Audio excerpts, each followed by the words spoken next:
Hola, buenas tardes. Mi nombre es María Virtud de Berenguer Segura y vamos a leer los conceptos psicológicos para el obrero cristiano. Etapa de desarrollo preescolar y escolar, por Vladimir Rodríguez. Aspectos generales de la psicología del desarrollo. En esta unidad estudiaremos la llamada psicológica del desarrollo, especialidad de la psicología que, como vimos previamente, estudia los cambios que experimenta la persona en diversos ámbitos de su experiencia, desde nacimiento hasta la muerte. En el estudio del ser humano se reconocen tres grandes etapas que son la niñez, la adolescencia y la edad adulta, cada una de las cuales tiene sus etapas. De modo que para contar con una referencia inicial y general, acordemos que 1. La niñez dura aproximadamente desde el nacimiento hasta el inicio de la pubertad. 2. La adolescencia dura aproximadamente desde la pubertad hasta finalizado el crecimiento físico. Y 3. La edad adulta dura aproximadamente desde el comienzo de la independencia personal hasta la muerte. Esta área de especialización de la psicología no se limita solo a estudiar el desarrollo físico del ser humano, sino que abarca también el aspecto mental, moral, social y espiritual.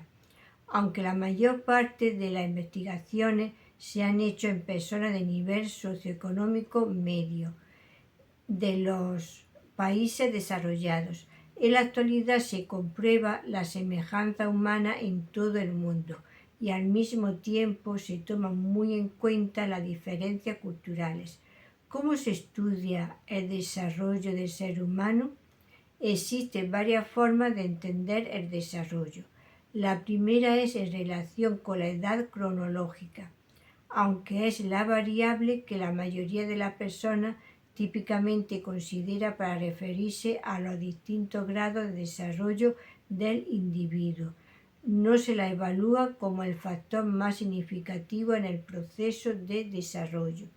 Una segunda manera de entender el desarrollo es por etapas, es decir, se considera que lo que hace la diferencia en una misma persona a través del paso del tiempo está determinado por los logros o tareas de desarrollo que las personas alcanzan, lo cual permite que existan diferencias cualitativas entre una etapa o fase y la siguiente.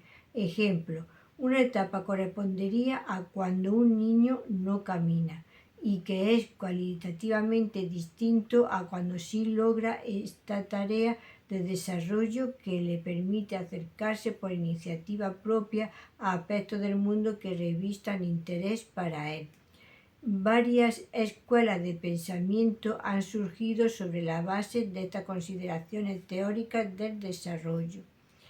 Las más influyentes han sido las de Freud, Erikson y Piaget. Una tercera aproximación al tema de qué criterio utilizar para referirnos al desarrollo del ser humano considera desarrollo en forma dialéctica. Este acercamiento ubica el desarrollo de la persona en su contexto social e histórico.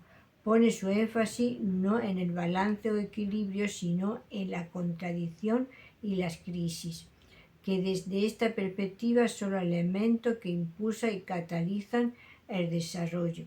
Esta última manera de entender desarrollo parece relacionarse en forma más adecuada a la situación de América Latina, que atraviesa por profundos y rápidos cambios sociales que están afectando profundamente el desarrollo del individuo y de la familia. ¿Qué factores influyen en la formación de la personalidad? Se reconoce que los factores que intervienen en la formación de la personalidad corresponden básicamente a la herencia y el medio ambiente. La herencia de las pautas para la maduración y el medio ambiente provee la experiencia e instancias de aprendizaje en el sentido más amplio. El proceso de maduración ocurre independientemente del ejercicio o la práctica, mientras que el aprendizaje es posible y se perfecciona basándose en ella. Sin embargo, todavía se discute cuál de los dos factores es el más importante o determinante. Un tercer factor que en el curso de los últimos años también ha sido considerado el incitador de diferencias interpersonales es la época o periodo de la historia que a la persona le ha correspondido vivir. El cristiano está en condiciones de añadir un cuarto factor que interviene en el desarrollo de la persona, el accionar del Espíritu Santo. Psicología del desarrollo y educación cristiana. El desarrollo del ser humano desde su concepción hasta la madurez toma alrededor de unos 20 años. Un ser humano maduro es, en cierto sentido, el resultado de las influencias educativas que recibió en la niñez. El estudio de las etapas por las que atravesamos en el transcurso de nuestra vida nos muestra que hay tareas de desarrollo y desafíos que son particulares para cada edad. Y en la medida que estas tareas no son abordadas, ello dificulta y frena en uno o varios aspectos el abordaje de los desafíos y tareas de la etapa siguiente. La evidencia acumulada en las últimas décadas muestra con mucha fuerza que el proceso educativo se ha beneficiado grandemente a partir de los hallazgos de la psicología del desarrollo, los cuales también pueden ayudar a la obra educativa de la Iglesia. Para ello necesitamos considerar los descubrimientos científicos en esta área con una actitud crítica y positiva, ya que Dios es la fuente de toda verdad y quien permite que algunos de los mecanismos que inciden en el desarrollo de la persona puedan develarse. 4 enfoques teóricos de desarrollo humano. A continuación se presentará un resumen que sintetiza los principales postulados de los 5 enfoques acerca del desarrollo del ser humano que más acogida e impacto han logrado durante el siglo XX. El desarrollo psicosexual del niño. Sigmund Freud. El psicoanálisis es una corriente de pensamiento originada por el médico y psiquiatra austriaco Sigmund Freud, 1856 a 1939. La propuesta de Freud incluye una teoría de la personalidad y un conjunto de técnicas para tratar cierto tipo de trastornos neuróticos. Esta corriente de pensamiento ha ejercido gran influencia en la comprensión de cómo se estructura la dinámica mental, poniendo de manifiesto el rol que ejerce alguna variable que incide en ella. Mecanismos de defensa, traumas infantiles, complejo de Edipo, Electra, etc. Por otro lado, este autor plantea un modelo de cómo se afianza esta característica relativamente permanente que configuran y articulan la personalidad. Por eso es necesario hacer, por lo menos, una breve consideración del pensamiento psicoanalítico en el desarrollo del niño. En sus estudios, Freud encontró que gran parte de la conducta humana está vinculada con la sexualidad, entendiéndose lo sexual como algo mucho más amplio que lo genital. Descubrió que la vida sexual no comienza solo en la pubertad, sino que se inicia con evidentes manifestaciones aún poco antes del nacimiento. Concluyó que ese impulso sexual, que llamó líbido, está presente a lo largo de toda la vida, permeando todos los aspectos del desarrollo humano y manifestándose de diversas maneras en las diferentes etapas. Por supuesto que las concepciones de Freud han provocado muchas reacciones. Algunos lo han malentendido, otros han tenido recelo de reducir lo humano a lo puramente sexual. Se dice que Freud exageró un poco el papel de lo sexual, dándole un carácter determinante en la vida. Hoy se sabe que sus conclusiones fueron el fruto de su investigación con personas en quienes lo sexual originó los conflictos. Además, la época en que Freud vivió y la sociedad en que trabajó se caracterizaron por una supresión malsana de lo sexual. Freud mismo trató de demostrar que el ser humano no se reduce a una existencia puramente erótica, sino más bien lo contrario, que las tendencias sexuales tienen un valor, un poder, una riqueza que sería peligroso negar. Con lo controversial de sus conclusiones, Freud inició una nueva era en la psicología que ha tenido gran importancia, facilitando una mejor comprensión de la psicología del desarrollo. En sus estudios sobre la sexualidad infantil, Freud encontró 5 fases de desarrollo psicosexual entre nacimiento y la adultez, consistente en 1. La fase oral, referente a la boca. Corresponde aproximadamente a los primeros 15 meses de vida, cuando el niño depende enteramente del ambiente en que vive y de la relación que establece con su madre. La experiencia que marca su desarrollo en este periodo de su vida es la satisfacción de sus necesidades. La principal fuente de satisfacción es la boca, lo que se refleja en que todo lo que el niño toma en esta etapa suele llevarlo a su boca e intenta comerlo. Se dice que el niño en estos primeros meses de vida conoce el mundo por la boca. La adecuada satisfacción de sus necesidades le hace sentir bienestar y confianza en los demás. El chupeteo del niño, aunque tiene relación con la alimentación, tiene a alcanzar un placer independiente a la nutrición. Por ejemplo, se chupa el dedo, cuchara e incluso juguetes. Freud considera esto como satisfacción sexual en el sentido más amplio ya descrito. Segundo, la fase anal, referente al ano. Se llama así pues el niño experimenta satisfacción en la retención y evacuación de las deposiciones. El control de las deposiciones se ha considerado como una tarea esencial del desarrollo en el segundo año de vida y se lo ha relacionado con diversos rasgos del carácter tales como la obstinación, la avaricia, el persistente sentido de vergüenza, etc. Esta fase usualmente se extiende entre el segundo y tercer año de vida. Los padres suelen sorprenderse al constatar el tiempo que un niño de esta edad invierte estando sentado en la vacinilla.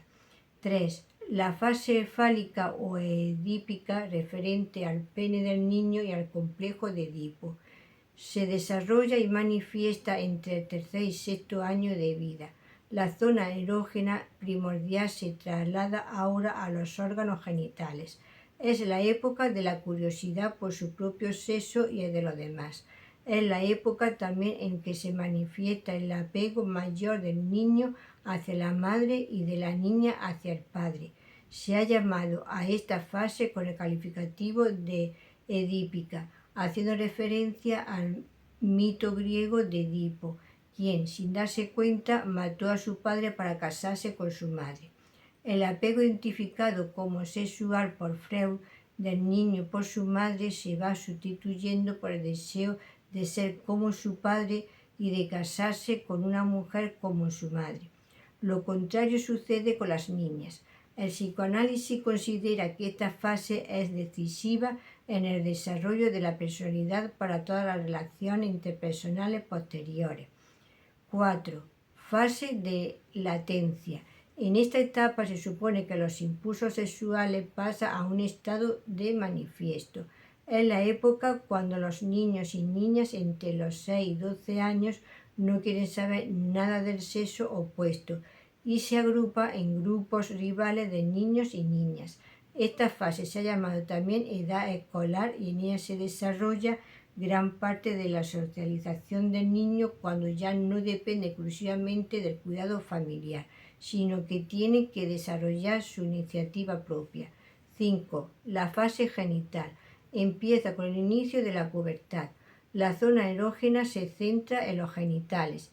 En esta época, a partir de los 12 años aproximadamente, se activa el interés y la atracción por el sexo opuesto, lo que suele coincidir con el hecho de que el organismo biológicamente está listo para la reproducción. Es la época del enamoramiento a lo que usualmente sigue el matrimonio, la crianza de los hijos y el cumplimiento de responsabilidades como adulto. Esta fase claramente es la más larga, pues se extiende hasta la vejez. Las etapas anteriores no han sido eliminadas con la activación de esta última, sino que cada una se ha sobrepuesto sobre las otras, conformando, estructurando y dando forma a lo que conocemos como nuestra personalidad. El desarrollo de la identidad. Erik Erikson.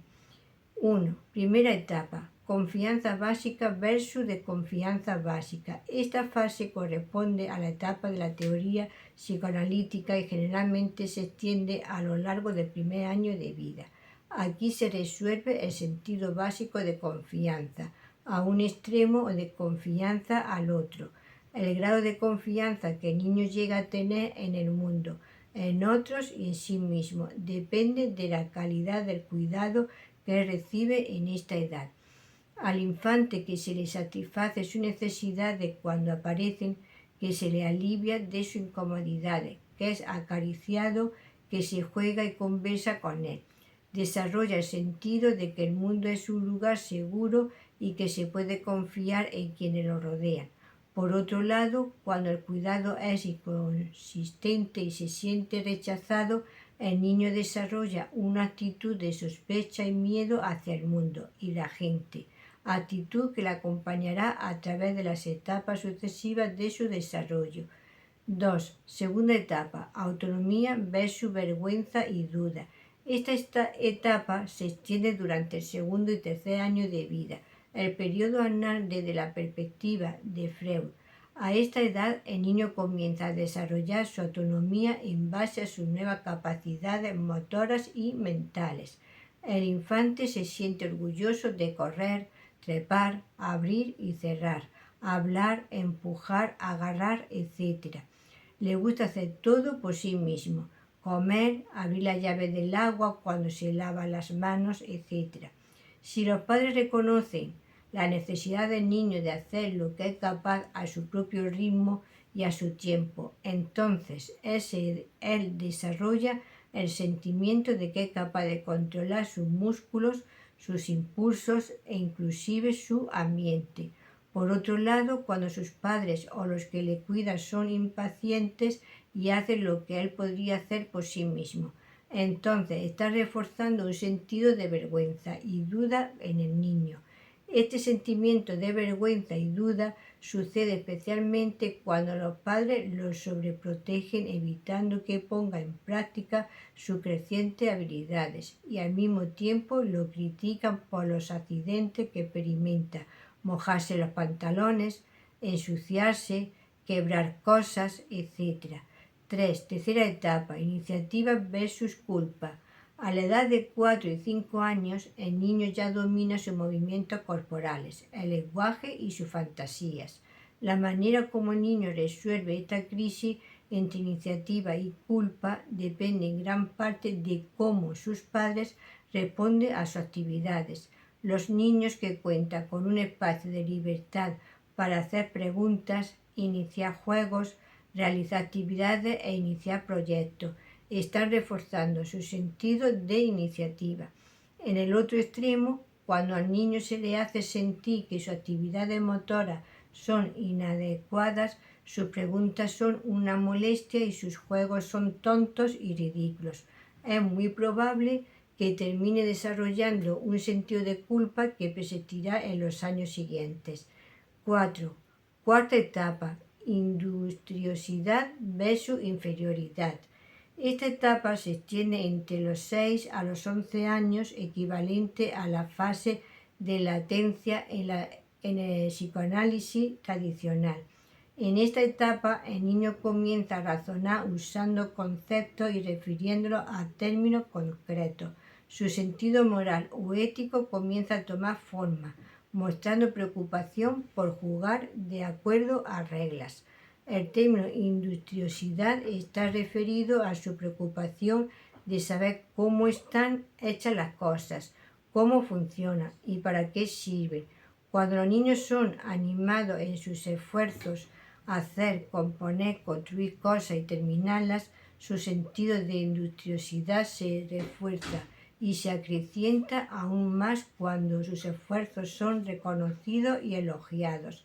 Los padres que ven los esfuerzos de sus hijos en hacer y construir cosas, juguetes, cosas de muñecas, pasteles, etc., como una molestia o como un alboroto. Sin darse cuenta y sin pretenderlo, están animando en sus hijos el sentido de inferioridad. En la edad escolar, el hogar no es el único contribuyente a la socialización del niño. La escuela y el entorno más cercano también participan en la formación de su personalidad, en lo que respecta a la industriosidad o el sentido de inferioridad. 5. Quinta etapa, identidad versus confusión. En esta quinta etapa se resuelve el conflicto entre identidad y confusión. Cuando el niño pasa a la adolescencia, entre los 12 y los 18 años aproximadamente, una serie de ajustes biológicos y sociales se llevan a cabo. El sentido de su identidad parece ser el ajuste más importante de todos. El adolescente se ve obligado a juntar todo lo que ha aprendido de sí mismo como hijo o hija, estudiante, amigo o amiga, e integrarlo en un todo que haga sentido, que guarde relación con el pasado y que se proyecte al futuro. En proporción al éxito que tenga en esta tarea, el adolescente arribará a un sentido de identidad psicosocial, es decir, quién es, dónde ha estado y para dónde va. En las etapas anteriores, la influencia de los padres era determinante. En esta etapa, la influencia es solo indirecta. Si el joven llega a la adolescencia, gracias a sus padres, con un sentido vital de confianza, autonomía, iniciativa e industriosidad, entonces la perspectiva de lograr un sentido significativo de identidad son mucho mayores. De modo que la preparación para una adolescencia saludable comienza en la cuna. 6. Sexta etapa, intimidad versus aislamiento, que se extiende desde la última parte de la adolescencia hasta la primera parte de la edad adulta madura. 7. Séptima etapa, generatividad versus autoabsorción. Esta etapa corresponde a la edad madura, en que la persona comienza a preocuparse por otros, más allá de su familia inmediata, por la sociedad y por el mundo donde las nuevas generaciones van a vivir. En el otro extremo de este continuo se sitúa la autoabsorción, es decir, cuando esta mayor preocupación se concentra en sus propias necesidades y comodidad. 8. Octava etapa, integridad versus desesperación. Esta última etapa corresponde a la vejez, cuando hay más tiempo para la reflexión y para los nietos. El sentido de integridad surge de la habilidad de mirar atrás en la vida con satisfacción. El desarrollo de la inteligencia. Jean Piaget. 1. La etapa sensoriomotriz dura de nacimiento hasta los 2 años aproximadamente. El niño menor de 2 años no es capaz de producir una representación simbólica o un concepto que haga posible la retención en la memoria de eventos pasados o la anticipación de sucesos futuros. Durante esta fase, el niño va construyendo una imagen de la realidad física por tocar, gustar, manipular y destruir lo que le rodea. No tiene un sentido distintivo del tiempo, espacio, distancia o relaciones. Por experimentar con el medio ambiente y por asimilar nuevas sensaciones e incorporarlas a las impresiones existentes. El niño comienza a establecer la estructura básica de sus experiencias. Es a partir de esta base, de acuerdo con Piaget, que se establecen las etapas de desarrollo cognitivo propiamente dichas. 2. La etapa preconceptual transcurre entre los 2 y los 7 años. Los niños a esta edad se manejan en lenguaje, pero tienen poca capacidad para asimilar conceptos de tiempo, distancia, número abstracto y reversibilidad. Por ejemplo, en esta etapa no tiene mucho sentido para un niño decirle que Jesús, que vivió hace 2000 años, puesto que no está en condiciones de comprender y asimilar la magnitud de lo que significa en tiempo 2000 años, aunque pueda repetirlo correctamente. En este periodo, el niño logra captar mejor el contenido de que Jesús dio de comer a muchísimas personas antes que a 5000 personas. En el periodo preconceptual los hechos se captan uno tras otro, hecho más hecho más hecho más hecho. Dado este principio que guía su aprendizaje cognitivo, le cuesta hacer relaciones de ideas o comparaciones mentales. No le es posible aplicar verdades abstractas a situaciones concretas. Padres y profesores pueden fallar a menudo en la comunicación y en la formación de la personalidad del niño. El niño es capaz de relacionar eventos y experiencias que no van juntas, lo que le hace aparecer a veces como mentiroso. Cuando enfoca su atención en algo, el niño no puede ver el todo sino solo una parte.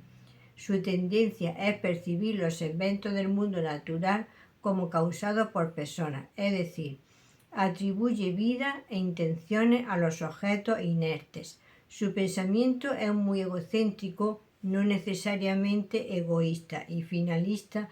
Cree que todo está hecho para algo. Por eso sus incansables preguntas: ¿para qué sirve esto? 3.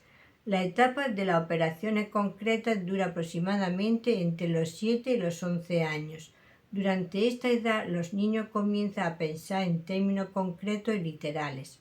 El niño va saliendo del mundo dominado por las percepciones al reino de las operaciones intelectuales. Ha superado el egocentrismo y ya es capaz de hacer reversibles las operaciones mentales, aunque todavía limitado en su razonamiento verbal. Ya está en capacidad de formular conceptos. Sin embargo, todavía no puede generalizar más allá de situaciones particulares. Tal vez el adelanto más significativo de esta etapa es la habilidad de clasificar datos. Puede ya pensar en categorías e identificar elementos comunes. Puede combinar información, hacer distinciones, dividir la información en subgrupos, organizarla, sustituirla, repetirla, etc. Sin embargo, es necesario recordar que las habilidades conceptuales de esta edad están basadas en situaciones concretas. 4. La etapa de las operaciones formales o de conceptos abstractos. Entre los 11 y los 14 años, el niño pasa del plano de la manipulación mental de lo real y concreto al plano de las ideas. Ello implica que el adolescente pasa a ser capaz de deducir las conclusiones que se pueden extraer de hipótesis sin apoyarse en la observación ni en la experiencia. Puede usar proposiciones y procesos lógicos. Las habilidades de clasificar, comparar y analizar se refinan, integran y se hacen más flexibles. En este periodo, el adolescente se puede plantear problemas teóricos remotos y futuros. En este sentido, se puede decir que ha llegado a la maduración del proceso cognitivo. Esta etapa también ofrece una gran oportunidad para la formación de una fe madura en el adolescente. Definición de las etapas morales. Lauren Kober. Tomado de Moral Development, Moral Education and College en Religión Educación Brenda Munsey, Religión Educación Press Brenda, Alabama, 1980. 1. Nivel preconvencional. En este nivel, el niño responde a reglas y rótulos culturales de bueno y malo e interpreta estos rótulos en términos de consecuencias físicas o hedonísticas de acción, castigo, recompensa, intercambio de favores o en términos del poder físico de lo que enuncian las reglas. Este nivel consta de las siguientes etapas. A. Etapa 1. Orientación al castigo y a la obediencia. La consecuencia física de la acción determina lo bueno o lo malo, sin tener en cuenta el significado humano o valor de tales consecuencias. La evasión del castigo y la referencia al poder son tenidos como valores en sí mismos, no en términos de respeto a un orden moral fundamental sostenido por autoridad y castigo. Esto empieza en la etapa 4. B. Etapa 2. Orientación instrumental relativista. En esta etapa se considera correcto aquello que satisface las necesidades de uno mismo y ocasionalmente las necesidades de otros. Hay elementos de reciprocidad e igualdad, pero son siempre interpretados física y pragmáticamente. La reciprocidad es cosa de hoy por mí, mañana por ti, sin lealtad, gratitud ni justicia. 2. Nivel convencional. En este nivel se percibe como valor por sí sola la expectativa de la familia, grupo o nación, sin tener en cuenta las consecuencias inmediatas.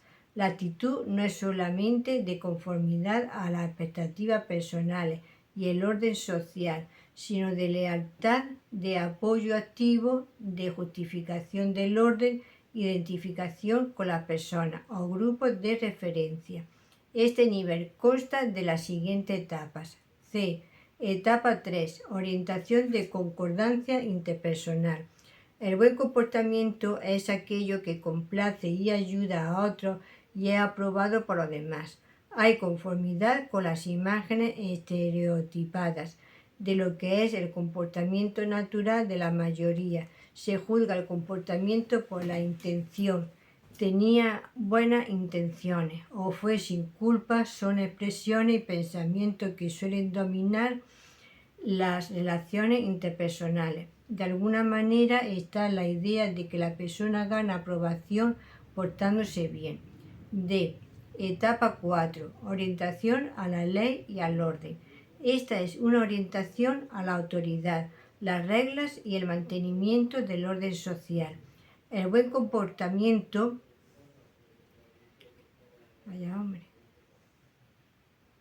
El buen comportamiento consiste en cumplir con el deber, demostrar respeto por la autoridad y mantener el orden social porque sí. 3. Nivel postconvencional, autónomo o de principio. En este nivel hay un esfuerzo directo de definir los valores y principios morales que tienen validez y aplicación fuera de la autoridad de grupos o personas que sostienen estos principios y fuera de la identificación del individuo con tales grupos. Este nivel tiene dos etapas.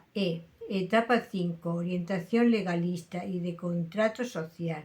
Generalmente esta etapa tiene tono de utilitarismo.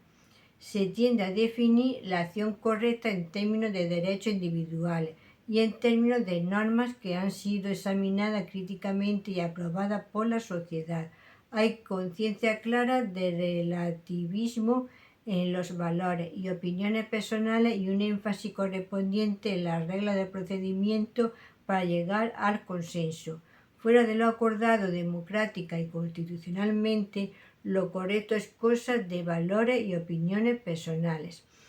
El resultado es un énfasis en el punto de vista legal, pero con otro énfasis en la posibilidad de cambiar la ley en términos de consideraciones racionales de utilidad social, en vez de congelarlo en términos de ley y orden de la etapa 4. Fuera del terreno legal, la obligación se contrae por contrato y libre acuerdo. F. Etapa 6. Orientación de principios éticos universales.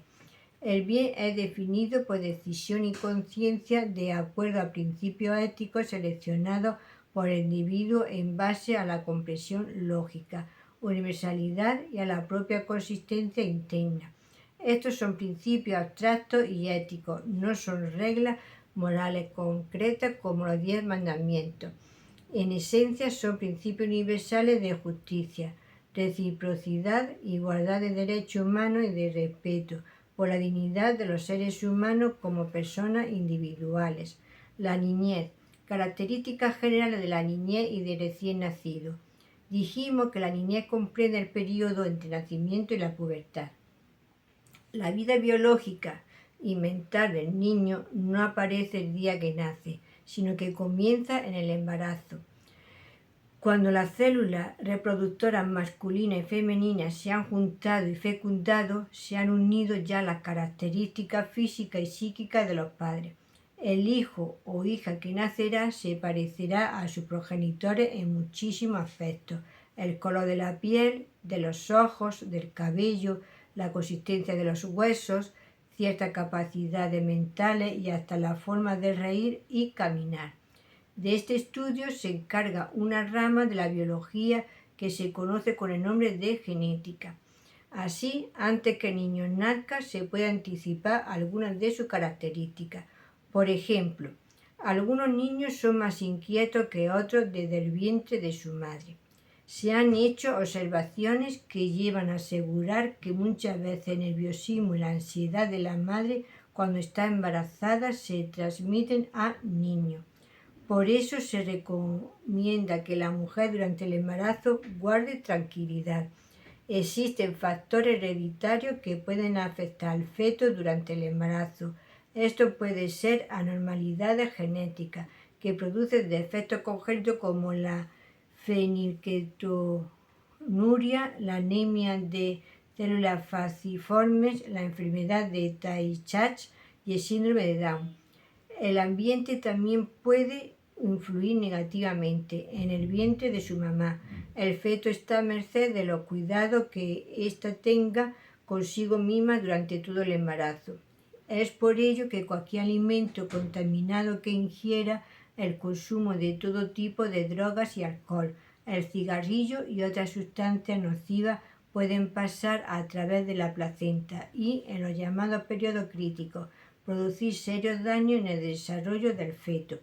Se debe considerar la noción de periodo crítico como una hipótesis que indica que cierta experiencia tiene un efecto más impactante en el desarrollo en unos momentos periodos que en otros. Así, por ejemplo, respecto al lenguaje existiría un periodo crítico durante el cual el niño debe ser expuesto al lenguaje para que su adquisición sea normal. De lo contrario será deficiente o incompleta. En el momento de nacer, el niño recibe su primer impacto psicológico. Sale del vientre de la madre caliente y seguro, a un mundo inseguro y difícil en el que llora para que lo atienda. Así, el nacimiento es la primera crisis del niño. Sale del vientre de la madre con esfuerzo y dolor. Algunos autores ven el nacimiento el primer trauma que todo ser humano recibe. La característica del niño se manifiesta gradualmente de acuerdo a la edad. No aparecen de un momento a otro. Surgen tras una lenta preparación y en un momento dado de madurez funcional se expresan, ya que las características del niño se van desarrollando mientras el organismo va madurando. Ello nos permite reconocer fases sucesivas en el crecimiento y momentos de crisis en el desarrollo. Por lo general, esa crisis corresponde al paso de un ciclo a otro de nivel superior. Esta crisis divide la niñez en diferentes subetapas. Las personas que estudian la niñez están de acuerdo en reconocer 3 subetapas. Estas son la primera infancia, 0 a 3 años, la segunda infancia, 3 a 6 años y la niñez propiamente dicha o edad escolar, 6 a 12 años. Cada una de estas presenta características propias. Las edades son promedio y deben tomarse solo como aproximaciones para cada niño. La primera infancia, 0 a 3 años, es el periodo de la vida del ser humano en el cual se depende por completo de los cuidados de los padres. El niño no puede valerse por sí mismo por un tiempo relativamente largo. En los animales no sucede así. Ningún animal manifiesta durante tanto tiempo dependencia absoluta de sus progenitores. De ahí que la infancia humana tiene mucha importancia para la sobrevivencia humana. La segunda infancia, 3 a 6 años, es el periodo que va desde que el niño aprende a movilizarse por sí mismo y a expresarse por medio del lenguaje, hasta la época en que está listo para ir a la escuela. La niñez propiamente dicha, 6 a 12 años, dura desde el inicio de la socialización del niño en la escuela hasta cuando comienza la pubertad, es decir, cuando el niño o niña empieza a diferenciarse por la aparición de los caracteres sexuales secundarios y se da inicio a la maduración sexual, característica del recién nacido. El niño, una vez nacido, debe luchar por su existencia. Con ayuda de quienes lo atienden, debe coordinar adecuadamente sus diferentes funciones fisiológicas, tales como la respiración, la regulación de la temperatura, la digestión, la excreción, el dormir y el despertar. Mientras lleva a cabo estos primeros ajustes vitales, el niño parece inseguro e inestable. Al menor estímulo o provocación se sobresalta, estornuda, se estremece, llora, etc. Su respiración y temperatura son irregulares. Hasta puede equivocarse de dirección al tragar. Normalmente pronto supera las dificultades de la adaptación y alcanza en pocas semanas una relativa estabilidad. El primer mes de vida es una etapa de cambios y de mucho cuidado. A través de todo el crecimiento y especialmente en esta época no puede trazarse una línea de separación definida entre funciones fisiológicas y psicológicas. Las satisfacciones, necesidades, intereses e impulsos de un bebé están determinados por las condiciones de todo su organismo. Durante toda la primera infancia, gran parte de su conducta está directamente relacionada con las complejas funciones de alimentación, sueño y eliminación. La actividad del recién nacido está representada por movimiento espontáneo, reflejos impulsivos y por funciones sensoriales más definidas. Los movimientos espontáneos se producen sin que haya estímulo que lo justifique y son vagos, desordenados, sin ritmo y sin dirección ni intención. Estos movimientos se reducen gradualmente hasta desaparecer completamente en relación con el progresivo desarrollo de los movimientos voluntarios coordinados. Gran parte de los movimientos que parecen coordinados son en realidad reflejos con los que el niño nace. Los reflejos representan la primera condición para el mantenimiento de la integridad orgánica a fin de satisfacer las imperiosas necesidades del organismo. Los movimientos son numerosos y algunos están presentes desde los primeros minutos de vida del niño. Entre los más importantes tenemos los reflejos de succión, mamar y deglución, tragar. La actividad de los órganos de los sentidos es muy diversa en el recién nacido. La sensibilidad de la piel está presente pero es imperfecta. El tacto es pobre y poco desarrollado. Alcanza mayor sensibilidad alrededor de la boca, en la palma de la mano y en la planta del pie. La capacidad de sentir dolor es débil y parece ausente en los primeros días de vida. Más bien la sensibilidad al frío y al calor parece estar más desarrollada en el neonato. El sentido del gusto está bastante desarrollado y permite al recién nacido reaccionar vivamente a sabores desagradables.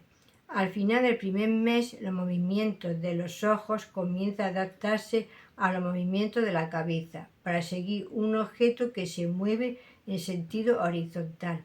Algunos creen que el oído no funciona en los primeros momentos después de nacer. Sin embargo, poco después el bebé reaccionará con párpadeo a los sonidos fuertes.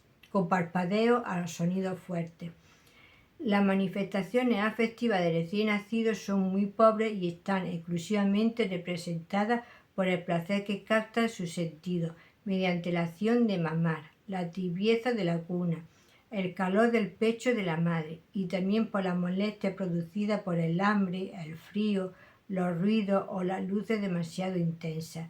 Se ha observado que aún en los recién nacidos existen diferencias individuales en la vivacidad de las reacciones frente a los estímulos, lo que permite distinguir niños inquietos y niños tranquilos.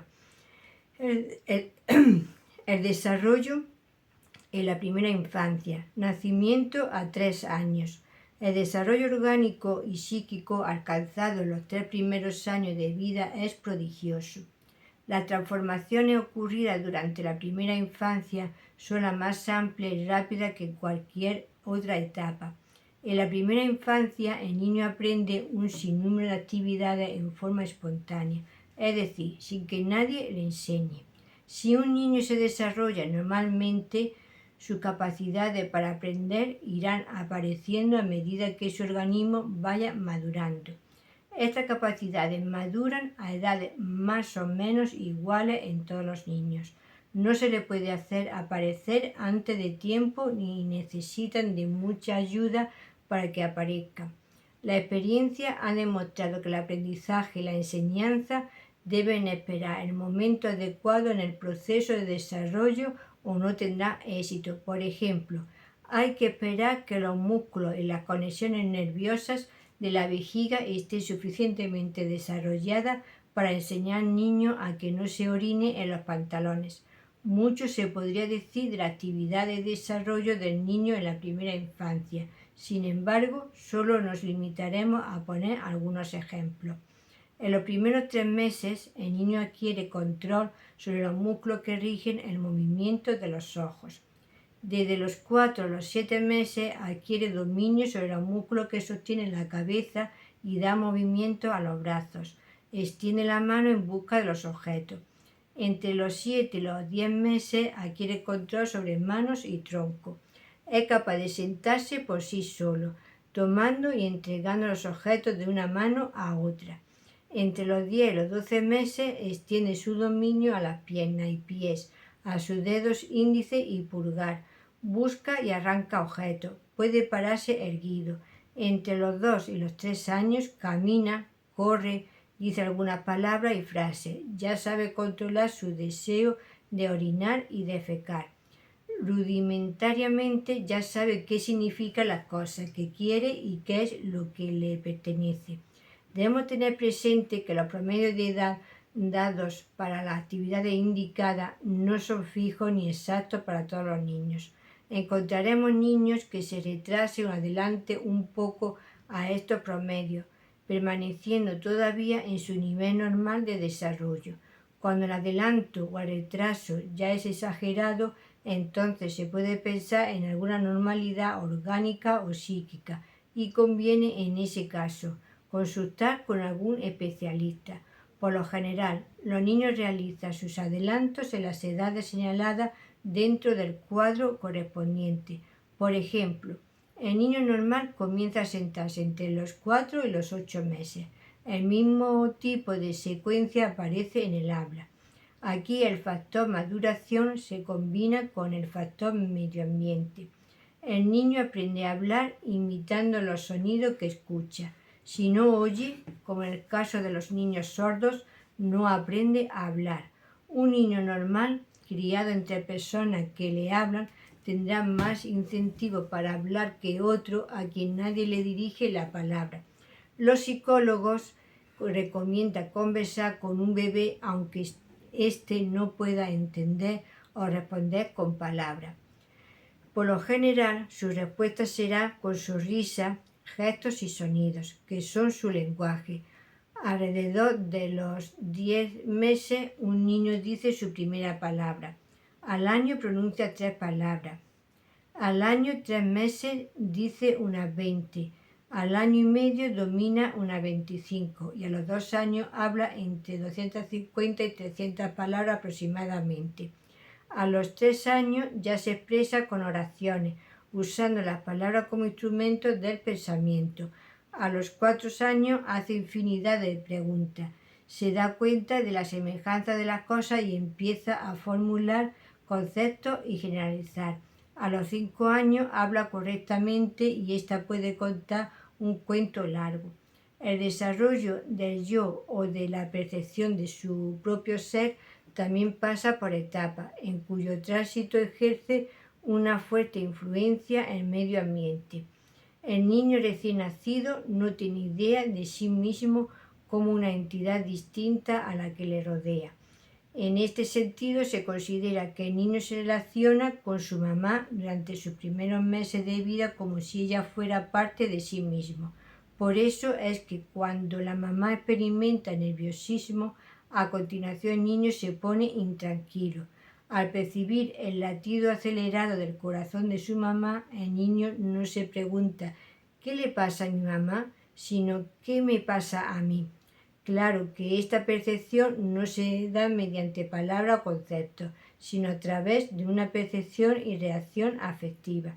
En estado de vigilia, los niños logran alcanzar conciencia respecto de su experiencia, las cuales fluctúan en el continuo agrado-desagrado.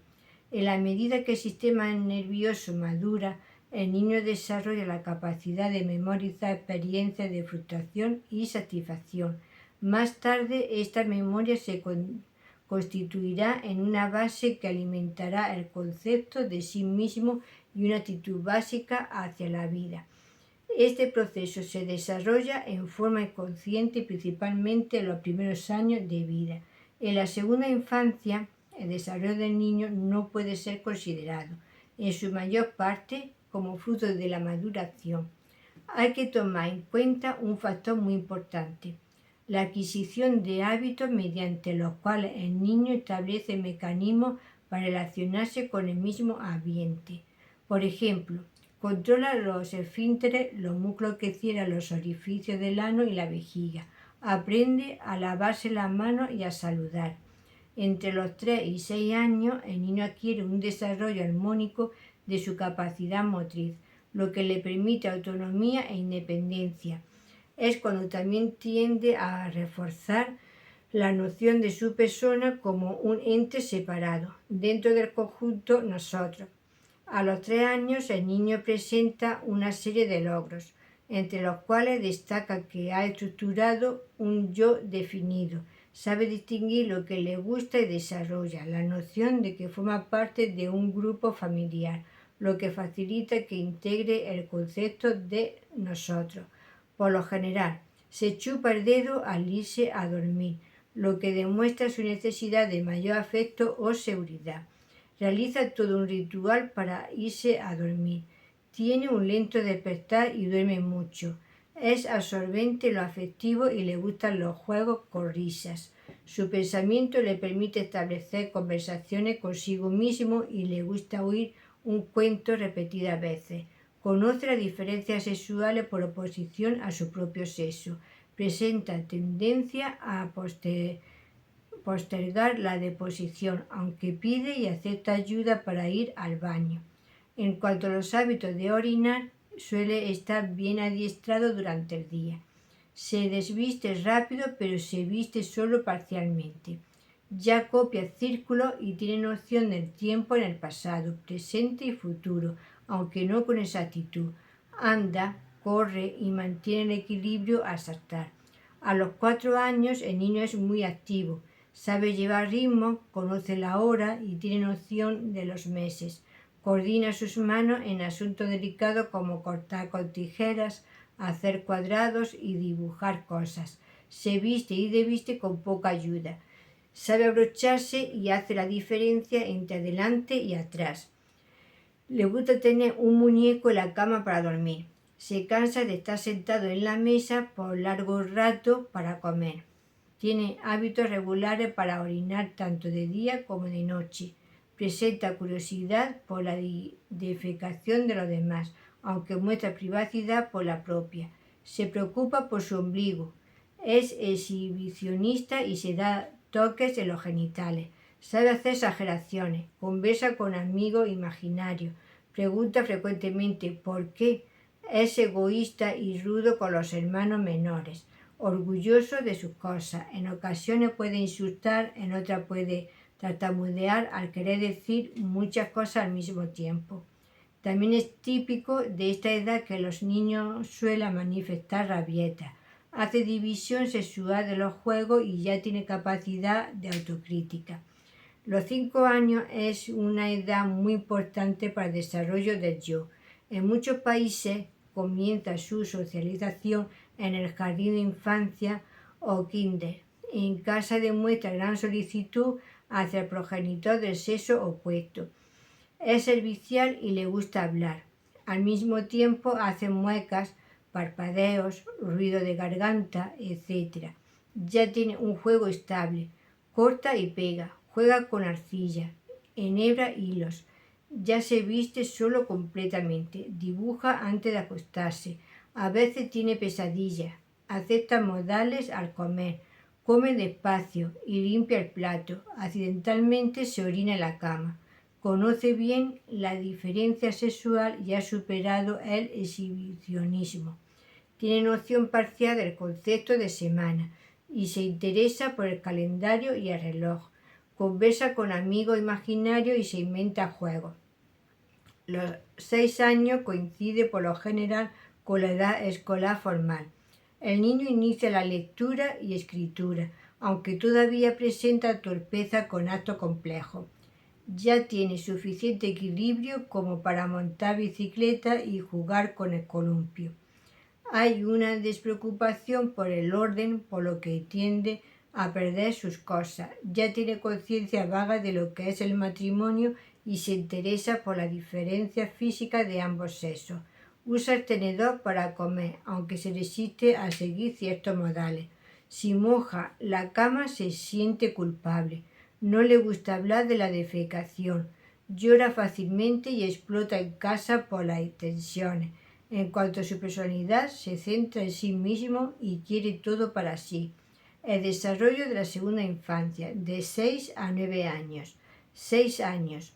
Cuando el niño llega a los 6 años, la madre por lo general se lamenta. ¿Cómo ha cambiado mi hijo o hija? No sé qué le ha pasado.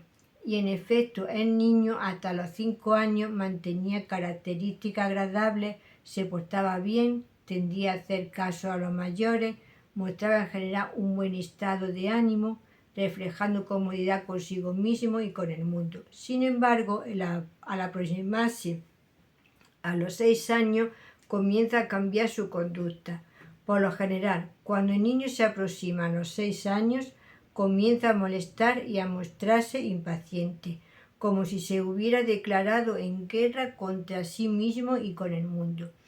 A veces se muestra valiente, perezoso, indeciso y de pronto se muestra demasiado exigente y explosivo.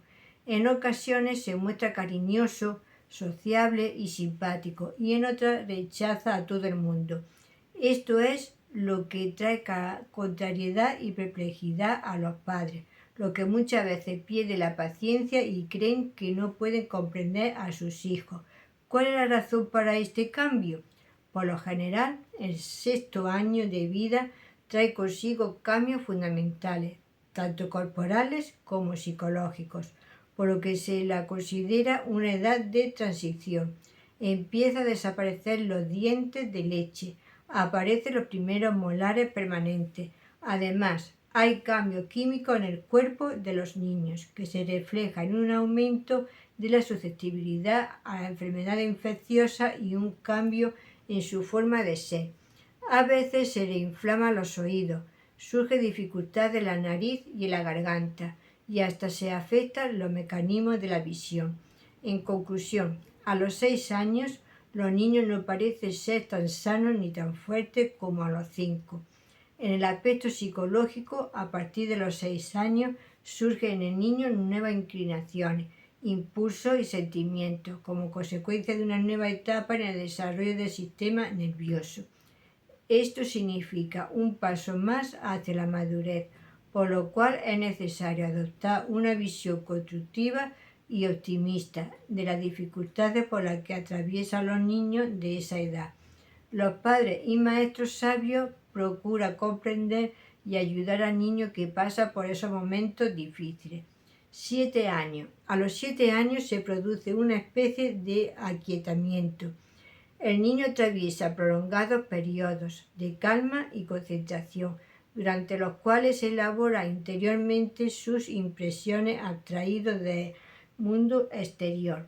Es una edad de asimilación, una época en que hace que la experiencia acumulada se establezca en su persona, relaciona las experiencias nuevas con las antiguas. El niño de 7 años es un buen oyente, le agrada que le lean, le gusta escuchar un cuento 2 y 3 veces, le gusta escuchar la radio y ver la televisión, le gusta todo aquello que venga a interferir con sus meditaciones. Le desespera no poder llegar a alguna conclusión en sus pensamientos. Todo ello significa que ha alcanzado ya un nivel superior de madurez. Los padres dicen a menudo, ahora sí es un niño bueno. Básicamente, como es lógico, es el mismo niño, pero en una nueva etapa de crecimiento. Los 7 años es una edad agradable, siempre y cuando se respete los sentimientos del niño y su actividad mental privada, mediante la cual el niño absorbe, revive y reorganiza sus experiencias. Todo esto explica sus ocasionales periodos de cavilación, sus descuidos ocasionales, su periodo de tristeza o lamentación. A veces se presenta con el ceño fruncido o refunfuñía. En otras ocasiones se muestra tímido o presenta cierta melancolía. Todo esto es enteramente natural en el niño que atraviesa por esa encantadora edad. Aunque muy pensativo, el niño de 7 años no se aísla. No solo está adquiriendo conciencia de sí mismo, sino también de los demás. Ahora es muy sensible ante las actitudes de los demás. Comienza a separarse un poco de su madre. Con frecuencia ansía tener un hermanito o hermanita. Por lo general se encariña mucho con su profesora o profesor. Una alegría pura le inunda si la profesora le sonríe. Le gusta traerle regalos y estar cerca de ella. Los niños de esta edad, que por lo general están en segundo grado, necesitan de maestros sensibles que comprendan y ayuden de cerca a sus alumnos a ganar confianza en sí mismos. Le gusta ayudar en la casa siempre que la tarea sea corta y dé lugar a una relación amistosa con su padre o con su madre. Sin embargo, su sentido de independencia se profundiza. A una orden dada, a menudo dirá, pero, mamá, a esta edad comienza a surgir el sentido de lo ético y lo moral. Comienza a discriminar entre lo bueno y lo malo en otros niños e incluso sí mismo. Sin embargo, su sentido de propiedad es todavía inmaduro. Con suma facilidad se apropiará de los lápices de sus compañeros, de las tizas de la escuela, de los juguetes de los amigos, sin que esto signifique para él que los está robando. La sabiduría de los padres y profesores consistirá en hacerle notar la diferencia entre lo mío y lo tuyo, sin acusarle y sin esperar de él la moralidad que se esperaría de un adulto en estos mismos casos. Es susceptible al elogio y sensible a la desaprobación, hasta llegar a las lágrimas. Las represiones y el castigo físico son demasiado duros para el delicado tejido de su personalidad. Los niños y las niñas de 7 años logran entender razones. A los 7 años hay claros indicios de capacidad crítica y de razonamiento. Es más reflexivo, se toma tiempo para pensar, le interesan las conclusiones y los desarrollos lógicos. A menudo se le pueden oír pronunciar autocrítica del tipo, no puedo hacer esto, estoy atrasado, ¿qué me sucede? Esto está torcido, no puedo hacerlo recto, etc.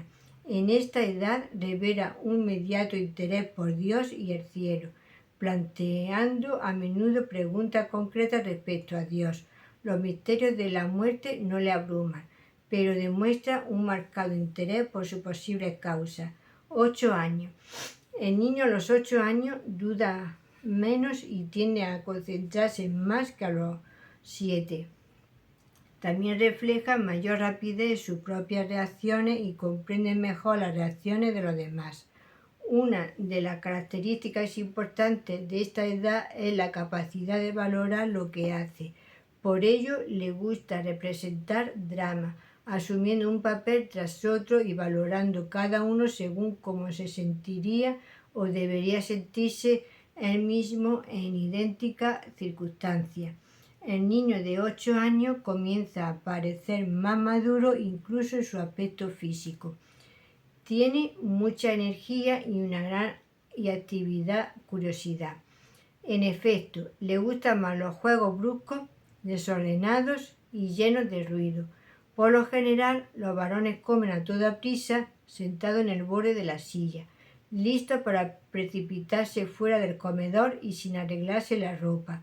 Cuando juega, por lo general discute y regatea mucho, pero el juego sigue adelante. Le gusta plantearse obstáculos difíciles de salvar y está aprendiendo a perder.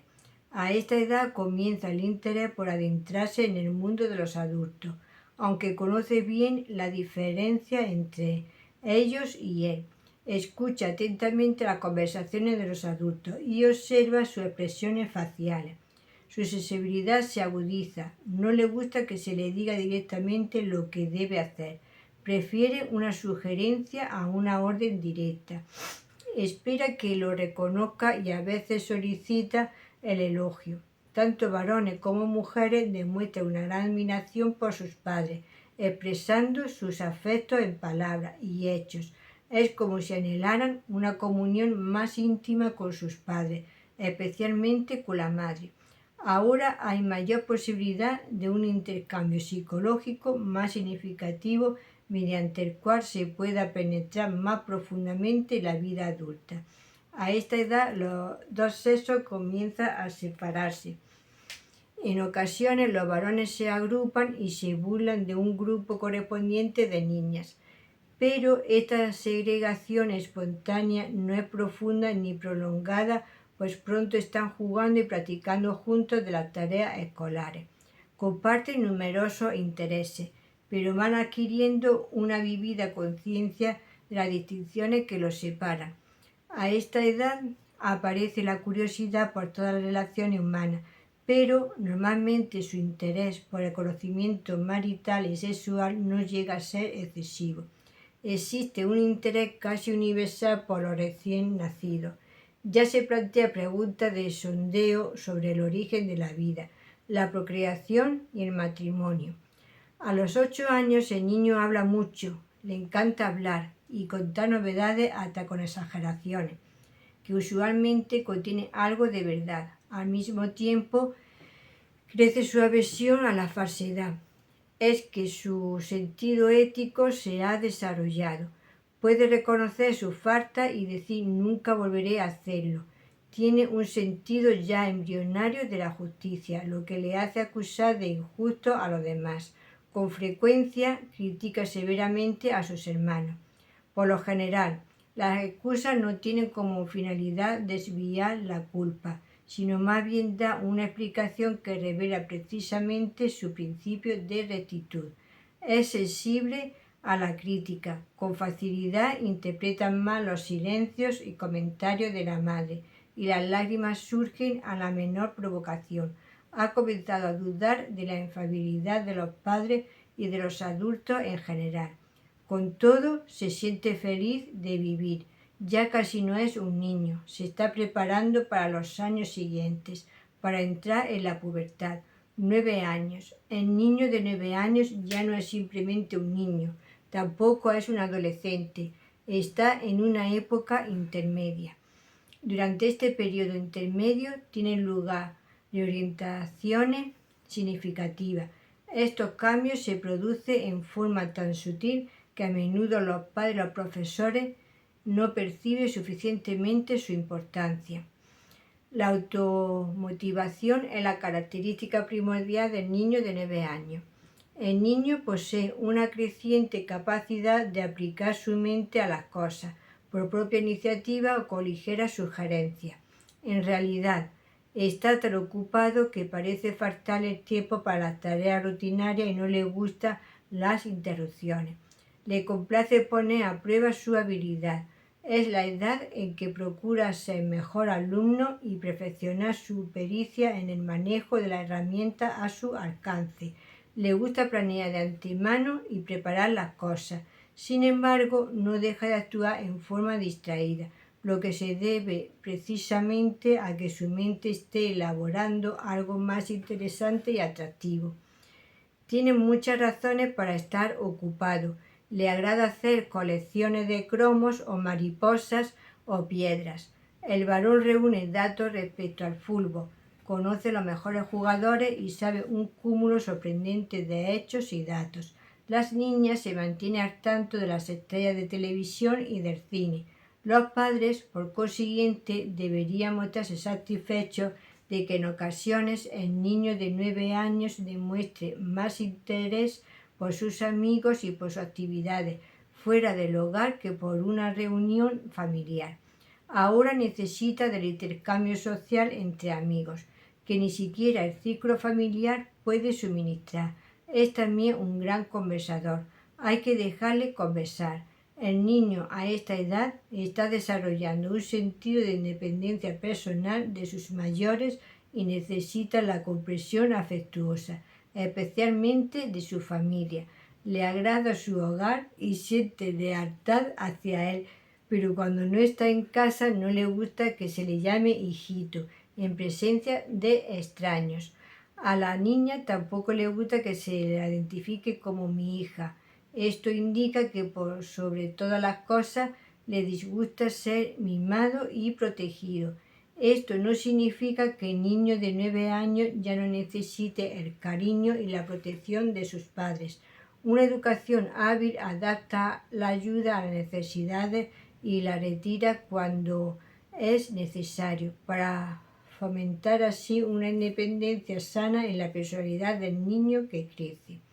El desarrollo de la tercera infancia, los 10 y 11 años. Al estudiar el desarrollo del niño, debemos recordar que ninguna edad se halla desligada de las demás. Cada año guarda relación dinámica con los que están antes y después. Así, el 10º año de vida participa de la tendencia y los rasgos manifestados a los 9 y a los 11 años. Los cambios del niño de 9 años al niño de 10, por lo general pasa inadvertido, ya que se efectúa sin tropiezos bruscos, en forma paulatina y constante. A veces sí pueden ocurrir virajes repentinos y dramáticos que nos hacen dar cuenta que ha habido un adelanto en el proceso de maduración, en el comportamiento, en las actividades, en las emociones y en las ideas. 10 años. El 10º año es un año de consumación y consolidación de los recursos alcanzados hasta la fecha y por lo tanto es una época amable, relativamente libre de tensiones. Es como una edad de oro del equilibrio en cuanto a desarrollo, pero esta etapa es también transitoria y por lo tanto no siempre prevalece la calma. Al niño de esta edad le gusta el hogar y así lo demuestra. Podemos decir que a esta edad se encuentra más vinculado a su familia que a los 9 años. La madre goza de un prestigio social en la familia. Los niños reconocen su autoridad y la obedecen de mejor agrado que antes. Las niñas confían en ella y aceptan su dirección. En su mayor parte, tanto los varones como las niñas se llevan bien con el padre y disfrutan de su compañía. Se llevan mejor con los hermanos pequeñitos menores de 6 años que con los de 6 a 9. Hasta se manifiestan amistosos y paternales o maternales con ellos. Les encanta criar animales domésticos. La niña sueña convertirse algún día en madres, enfermeras, profesoras, etc. Al niño de 10 años le gustan los amigos. En los varones se acentúa el interés por los deportes. Quiere jugar por el puro placer de experimentar actividad física, correr, trepar, saltar, etc. Le gusta darse vueltas por su casa con los demás amigos. Las niñas prefieren los círculos más pequeños e íntimos. De hecho, de la mayoría de ellas tiene una amiga predilecta durante un lapso prolongado, lo cual le puede ayudar en la formación de su personalidad. Los varones de 10 años expresan con claridad y a veces bruscamente que no les gustan las niñas. Las niñas de la misma edad exclaman con un acento ligeramente distinto: a nosotras no nos gustan los niños, son unos groseros, tiran del pelo, empujan, son unos tontos, etc. 11 años. Los 11 años señalan indudablemente el comienzo de la adolescencia, especialmente en las niñas. A los 11 años se rompe el equilibrio que se daba a los 10. ¿Cuáles son los indicios de la pubertad? Hay cambios biológicos profundos, aunque no todos son visibles, y nuevas formas intensas de conducta. El antes complaciente niño de 10 años comienza a manifestar formas raras de afirmación de su personalidad, de curiosidad y de sociabilidad. Es inquieto, investigador, charlatán, se mueve y se retuerce permanentemente, le gusta andar siempre de un lado para otro, padece de hambre voraz y constante, tanto de alimentos como de nuevos conocimientos. Cada vez formula más preguntas sobre los adultos, pues día a día se le va apareciendo más y más. El niño a esta edad resulta difícil y grosero, pero no es su intención, es que ahora experimenta estados de ánimo e impulsos que antes no había experimentado. En poco tiempo puede ser víctima de un violento ataque de cólera o estar sujeto a estallidos de risa y estados de ánimo variables. El mal humor puede aparecer cuando hay poco tiempo para jugar o dormir. Los padres deben encararle al niño con firmeza, pero con amor. El organismo se halla en pleno proceso de transformación. Una parte de esa transformación se puede ver en el aumento del tamaño y peso. A veces siente demasiado calor o demasiado frío y se fatiga con facilidad. Por eso pasa gran parte de su tiempo vagabundeando o fastidiando a los demás, haciendo gestos de hostilidad y de conciliación. Todo esto lo alterna con momentos de calurosa amistad. El niño a los 11 años prefiere contradecir y responder. No es extraño que los padres se sientan confusos y desanimados. Todo esto nos dice que el niño a los 11 años se halla en una etapa de transición. El desarrollo espiritual de los niños preescolares. Mucha gente dice, yo no le impongo a mis hijos ninguna religión, que crezcan y cuando sean grandes que decidan por ellos mismos cuál les conviene. Hemos preferido hablar del desarrollo espiritual del niño antes que del desarrollo religioso. El término desarrollo espiritual, por varias razones, nos parece más amplio. Lo religioso tiende a ser identificado con rituales, creencias y modos de actuar, que poca relación tiene con la vida diaria y normal de la gente. Lo espiritual abarca no solo la conducta religiosa, sino también la dimensión de los valores, la creencia básica del mundo, la razón de ser.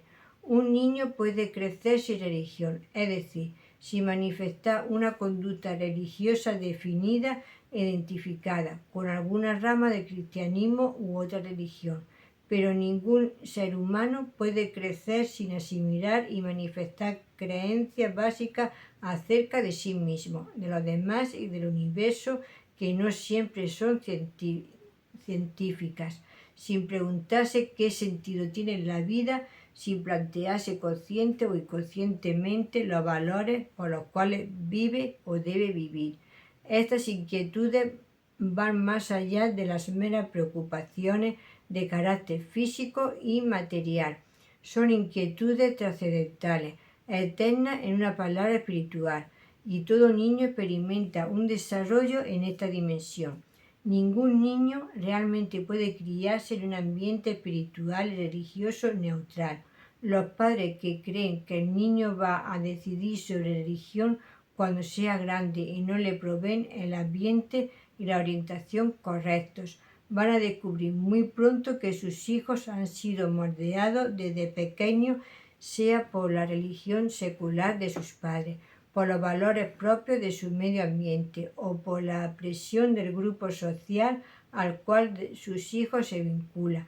Muchos jóvenes, a falta de valores espirituales sólidos, buscan experiencias religiosas en cultos orientales, en sectas exóticas y hasta diabólicas, en drogas alucinógenas, etc. Algunos autores reconocen la dimensión espiritual en la vida humana y su lugar legítimo en el estudio de la psicología del desarrollo. Otros le han dado diferentes nombres. Por ejemplo, hablan de la diferente etapa de desarrollo cognitivo, de conocimiento y moral del niño. Un investigador suizo muy reconocido, Jean Piaget, ha hecho una contribución muy notable al entendimiento del desarrollo intelectual y moral del niño. Muchos educadores cristianos han tomado sus conocimientos para aplicarlos en la formación espiritual y religiosa de los niños. Autores cristianos tanto evangélicos como católicos han tomado en serio sus investigaciones y las han vinculado a la tarea de ofrecer una educación cristiana adecuada, seria y válida. Lamentablemente, las obras de autores evangélicos se han escrito mayormente en inglés. Lamentablemente no tenemos el espacio aquí como para ofrecer ni siquiera un resumen de la contribución de Piaget y los intentos cristianos de utilizar sus investigaciones. Los cristianos tenemos indicaciones definidas en la palabra de Dios acerca de nuestra responsabilidad de educación espiritual y religiosa a las nuevas generaciones. Desde una perspectiva bíblica debemos tomar en cuenta que la formación del carácter cristiano que refleja a Cristo y glorifica a Dios se encuentra en conflicto tanto en la condición humana como con el sistema de valores de la sociedad y de la época en que vivimos. El pecado ha distorsionado la verdad y la bondad y ha creado un mundo ilusorio, de modo que una transformación interior que efectúe el Espíritu Santo se hace necesaria. Esta verdad debemos tenerla muy en cuenta en el proceso de formar el carácter cristiano de los niños. Hacemos todo lo mejor que está a nuestro alcance, pero en última instancia dependemos de la obra sobrenatural de Dios. Si te ha gustado, le puedes dar a la campanita y un like, así tiene notificaciones. Y también puedes dejar un comentario en el número de teléfono 624 593636.